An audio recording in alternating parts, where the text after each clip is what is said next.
Reflexión sobre las lecturas del 22º domingo ordinario, ciclo A, del libro del profeta Jeremías. Me sedujiste, Señor, y me dejé seducir. Me forzaste y me pudiste. Yo era el hazmerreír todo el día, todos se burlaban de mí. Siempre que hablo tengo que gritar violencia, proclamando destrucción. La palabra del Señor se volvió para mí oprobio y desprecio todo el día. Me dije, no me acordaré de él, no hablaré más en su nombre. Pero ella era en mis entrañas fuego ardiente, encerrado en los huesos. Intentaba contenerlo y no podía. De la carta a los romanos. Os exhorto, hermanos, por la misericordia de Dios, a presentar vuestros cuerpos como hostia viva, santa, agradable a Dios. Este es vuestro culto razonable. Y no os ajustéis a este mundo, sino transformaos por la renovación de la mente, para que sepáis discernir lo que es la voluntad de Dios, lo bueno, lo que le agrada, lo perfecto. Del Santo Evangelio según San Mateo. En aquel tiempo empezó Jesús a explicar a sus discípulos que tenía que ir a Jerusalén y padecer allí mucho por parte de los ancianos, sumos sacerdotes y escribas, y que tenía que ser ejecutado y resucitar al tercer día. Pedro se lo llevó aparte y se puso a increparlo. No lo permita Dios, Señor. Eso no puede pasarte. Jesús se volvió y dijo a Pedro, quítate de mi vista, Satanás, que me haces tropezar. Piensas como los hombres, no como Dios. Entonces dijo Jesús a sus discípulos, el que quiera venirse conmigo, que se niegue a sí mismo, que cargue con su cruz y me siga. Si uno quiere salvar su vida, la perderá, pero el que la pierda por mí, la encontrará. ¿De qué le sirve a un hombre ganar el mundo entero si arruina su vida? ¿O qué podrá dar para recobrarla? Porque el Hijo del Hombre vendrá entre sus ángeles con la gloria de su Padre, y entonces pagará a cada uno según su conducta. Para seguir a Jesús hay que ser místico. Seamos honestos. Las exigencias del Evangelio son de tal envergadura que resulta simplemente imposible vivirlas. ¿Quién quiere ser el hazmerreír de todos como le sucedía a Jeremías? ¿Quién quiere ofrecerse como hostia viva, es decir, entregarse en la cruz como oblación para que otros vivan? ¿Quién quiere asumir como propias, y no a nivel del intelecto, sino de la dimensión existencial, las locas y subversivas categorías del Nazareno? Miren qué ocurrencia de Jesús, que poner como condición para seguirlo la negación de uno mismo. Pues que no se trata de autoafirmarse a costa de lo que sea. ¿Que acaso lo bueno no es precisamente lo contrario? Es decir, hacer valer mis derechos a costa incluso de los demás. Las marchas de protesta tan frecuentes en nuestra sufrida y querida Ciudad de México son un vivo ejemplo de esto. ¿Quién quiere o puede vivir permanentemente tensionado por una palabra que nos quita la paz y tranquilidad que buscamos por todos los medios. Es que eso de poner la otra mejilla cuando me han golpeado más parece pretexto de debiluchos y cobardes que de hombres auténticos. Eso de perdonar 70 veces 7 parece una estupidez cuando el infeliz que me ha hecho tanto daño se merece que le odie el mismo número de veces. Eso de servir a los demás cuando el que merece ser servido soy yo. Eso de compartir no solamente de lo que me sobra, sino de lo que necesito incluso para vivir, francamente es irrisorio. Que cada uno se rasque con sus propias uñas. Miren que afirmar que para salvar la vida hay que perderla, cuando en nuestra sagrada mentalidad las categorías del ganar, del subir, del brillar en la sociedad son las que imperan y determinan nuestras actitudes y acciones. Sí que se necesita desfachatez o de plano tener zafado un tornillo. Tal vez, amable escucha, no nos atrevamos a formular de una manera tan cínica nuestras dudas y reticencias ante la propuesta de Jesús de Nazaret. Pero basta con echar una mirada a nuestra sociedad y darnos cuenta que está cimentada sobre valores y principios antagónicos al Evangelio.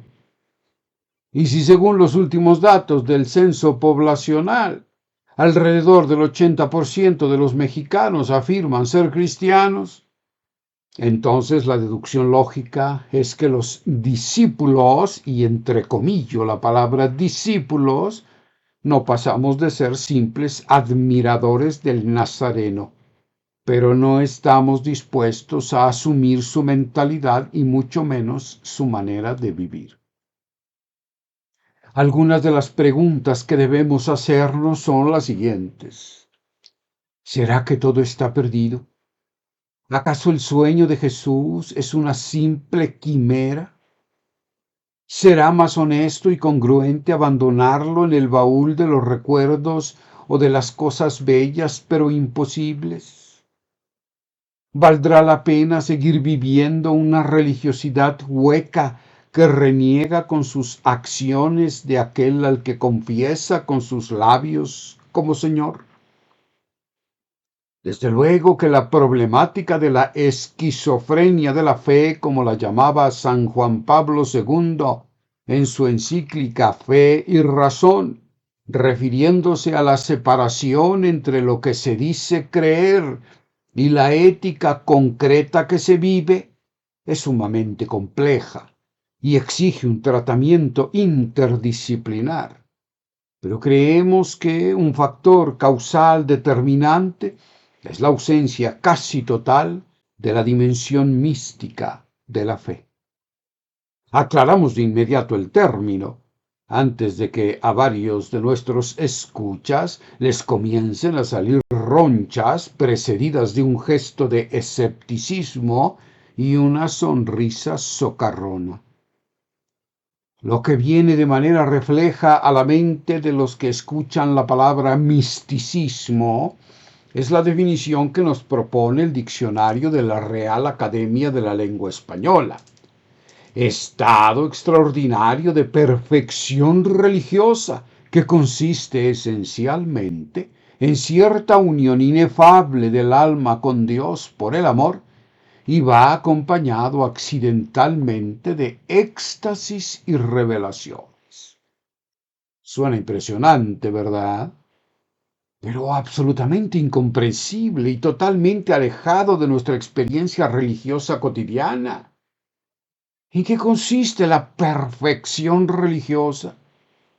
¿Cómo medimos esa perfección si es resultado de una experiencia inefable de unión por el amor? Éxtasis y revelaciones. ¿Eso con qué se come? ¿Con bolillo, tortilla o a capela? ¿Desde cuándo la relación de amor con Dios se basa en experiencias subjetivas? ¿Acaso no basta la revelación definitiva en Cristo y necesitamos mini revelaciones particulares?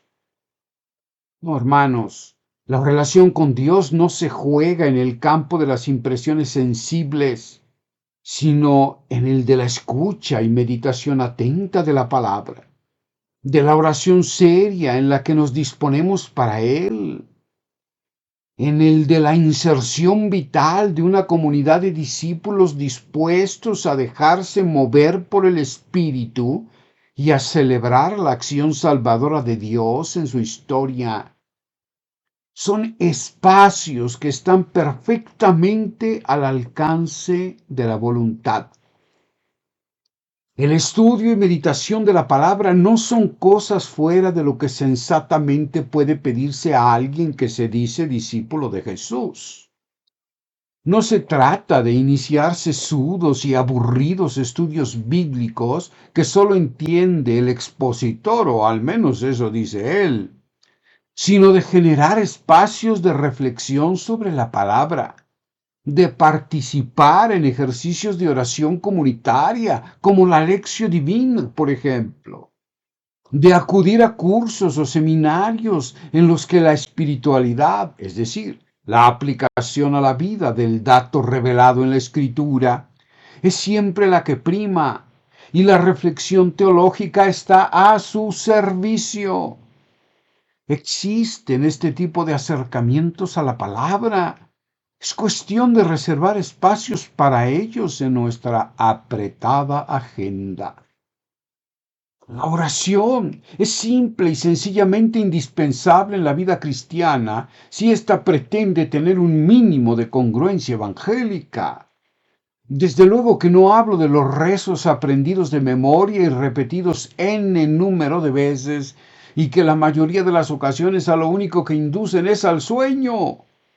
Hablo de una disposición consciente hacia el Señor, de hacer un alto en el camino, de crear un espacio especialmente preparado para el encuentro con el amado, de hacer el esfuerzo por desarrollar el hábito de acudir a ese encuentro, pase lo que pase, exactamente igual a lo que hacemos con el hábito ante las cosas o actividades que nos causan placer y que difícilmente abandonamos.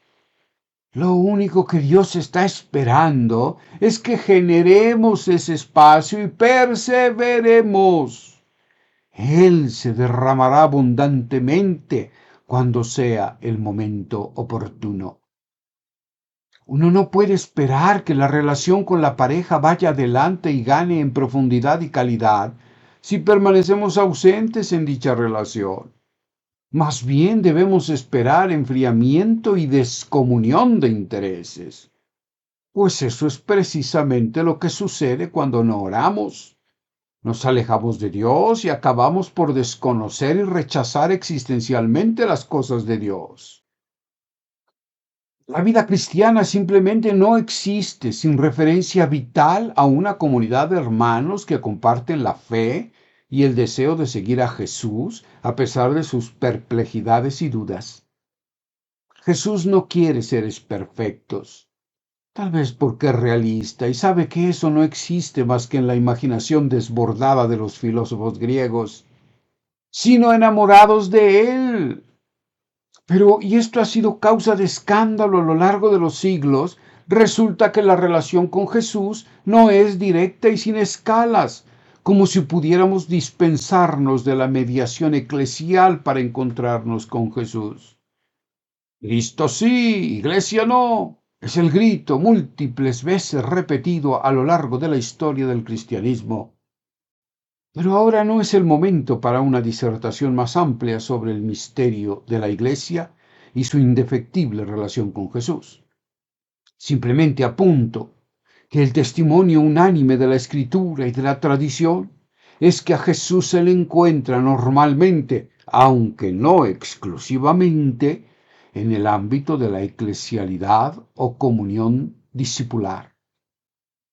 ¿No tienes experiencia de comunidad? Entonces búscala para que descubras en tu propia experiencia lo que significa ser iglesia de Jesucristo. Y aclaro, No te estoy vendiendo un producto religioso ni estoy haciendo proselitismo, pero sí te estoy invitando a que te insertes en una comunidad fraterna de discípulos que celebre su fe. Es decir, que se reúne en torno al pan y el vino para actualizar el misterio de la salvación. Sin iglesia no hay discipulado posible. El cristianismo no se puede vivir en solitario.